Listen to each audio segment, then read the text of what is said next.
हे आदिशक्ति महामाया योग माया भगवती भुवनेश्वरी, आपके श्री चरणों में मेरी प्रार्थना, मेरा अरदास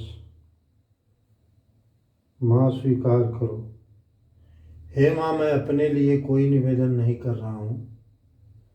मेरे जीवन में तो जो कुछ भी है आप देखती हो, आप समझती हो, इसलिए आपसे कभी कहता नहीं। मैं लोगों के लिए निवेदन करता हूँ माँ। बस इतनी ही प्रार्थना है कि जिसके लिए भी मैं निवेदन करूँ, जिसकी भी अर्जी लगाऊँ, उसकी प्रार्थना स्वीकार हो जाए भगवती।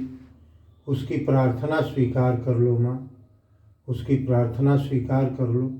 उसके जीवन में जो कष्ट है, जो उसके जीवन में दुख है, उसका निवारण करो माँ, उसका निवारण करो माँ, उसका निवारण करो। हे माँ, यही मेरी प्रार्थना है। मेरी प्रार्थना स्वीकार करो भगवती, मेरी प्रार्थना स्वीकार करो भगवती, मेरी प्रार्थना स्वीकार करो भगवती। जय माँ कल्याणी। महामाया के दरबार में यहाँ बड़ी बड़ी अद्भुत और अजीब अजीब घटनाएं घटते मैंने देखी हैं, अनुभव किया है, प्रत्यक्ष दर्शन किया है। जिसे किसी भी जो तथाकथित पढ़े लिखे लोग हैं वो शायद उसे या तो भ्रम कहेंगे या ये समझेंगे कि मूर्ख बना रहे हैं।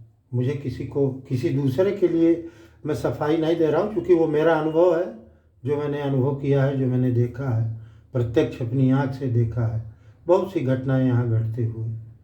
जिस समय यहाँ कोई आता नहीं, किसी को मैं आने नहीं देता था उस समय, और मैं मध्य रात्रि को जब बैठता था 11:30 बजे, और जब माँ के गोद में, माँ के चरणों में जब बैठता था मैं, ऐसी ऐसी शक्तियों का प्राकट्य मैंने यहाँ देखा।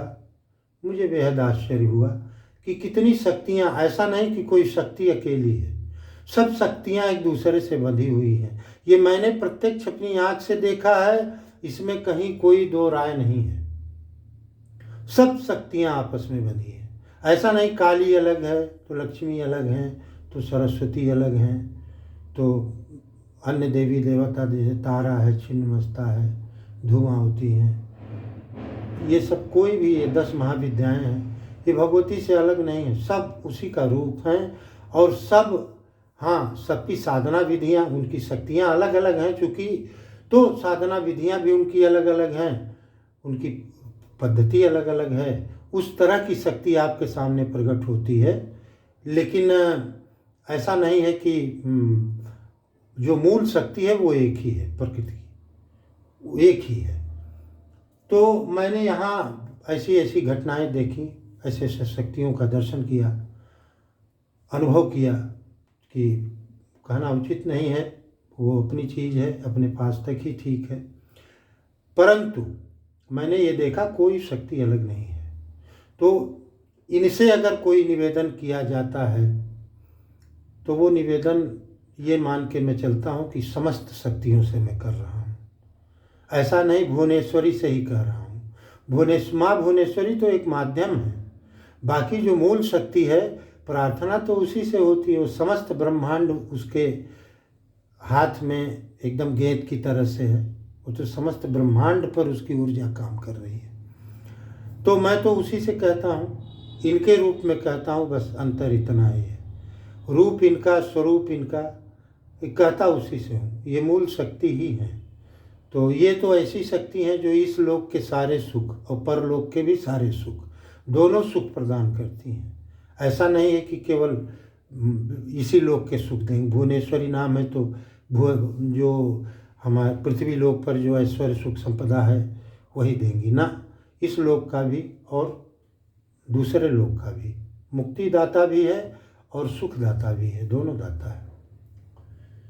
तो इसीलिए अब क्या कारण है कि इन्होंने सबको, अब एक विशेष बात बता दे रहा हूँ, अगर इनकी इच्छा है कि इनके भक्त इनके पास तक हाजिरी लगाएं, अर्जी लगाएं, इनका प्रसाद अपने गले में धारण करें, तो ये जान लीजिए उसके पीछे एक बहुत बड़ा कारण होगा इनका। ये तो यही जानेंगी रहस्य कि आप तक, अगर आप इन तक नहीं पहुंच पा रहे हैं तो इनकी कोई वस्तु, इनका कोई महाप्रसाद आप तक पहुंच जा रहा है और आपके गले में वो महाप्रसाद आपके गले की शोभा बढ़ा रहा है। ये बात मैं अपने व्यक्तिगत अनुभव से कहता हूँ कि हजारों लोग देख रहे होंगे वीडियो, हजारों लोग देख रहे होंगे, परंतु यहाँ तक पहुँचना या इनका प्रसाद मंगाना या इनके चरणों में हाजिरी लगाना, ये सब नहीं कर पाएंगे। जिसको ये चाहेगी वही कर पाएगा। तो जो इनका भक्त होगा किसी जन्म का, जो इनके चरणों में बैठा होगा किसी जन्म में, जिसने कोई पूजा की होगी इनके लिए विशेष, आज भगवती उन सबको अपनी तरफ आकर्षित कर रही है, सबको बुला रही है, सबको महाप्रसाद दे रही है। तो यदि आपके भीतर ये भाव है कि माँ भगवती का दर्शन किया जाए या आपके जीवन में कोई समस्या है, उसकी अर्जी हो सकता है कि यही पीठ ऐसी हो जहाँ अर्जी लगने के बाद ही आपकी सुनवाई हो। तो एक कोशिश कीजिएगा। मैं ये आग्रह निवेदन है मेरा, क्योंकि ऐसा मैंने देखा है इसलिए मैं कह रहा हूँ।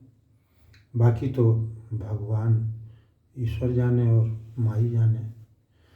तो माँ की कृपा से, माँ के आशीर्वाद से आपके जीवन में जो भी समस्या है उसका समाधान हो, जो भी कष्ट है उसका निवारण हो, जो भी विपत्ति है उनका नाश हो, विपत्तियाँ आपके घर दरवाजे से दूर रहें, यही मेरी माँ से प्रार्थना रहती है। और मैं भगवती से सतत निवेदन करता रहता हूँ कि माँ, मेरी अरदास लोगों के लिए लग रही है तो सुनवाई अवश्य कीजिएगा और उनके जीवन के कष्ट का निवारण कीजिएगा। माँ आपके जीवन में सुख संपदा, रिद्धि सिद्धि, समृद्धि, यश, कीर्ति, आरोग्य, दीर्घायु प्रदान करें, ऐसी मेरी मनोकामना है, ऐसी मेरी इच्छा है कि आपके जीवन में जो भी कष्ट है, विपत्ति है, उसका समाधान हो। यही मैं माँ से निवेदन करता हूँ, माँ को प्रणाम करता हूँ। माँ भगवती कल्याणी सबका कल्याण